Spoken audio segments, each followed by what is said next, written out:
I've been here in the beautiful sunny coast of Massachusetts known as Cape Cod, and I've just been spending a few days and enjoying some time off, but I figured it was probably time to give you somewhat of a proper update what's been going on.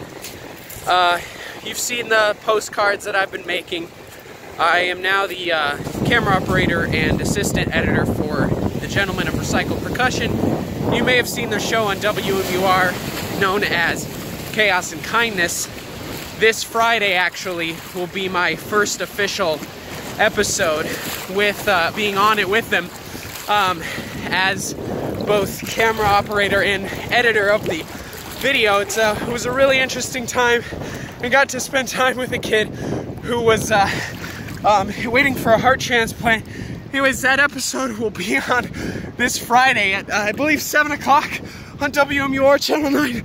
And next week I'll be traveling outside of the country, and there's going to be a lot more traveling with this position, and I'm really excited to have this opportunity. There are a bunch of really good guys to work for. So I'm going to continue to do more videos.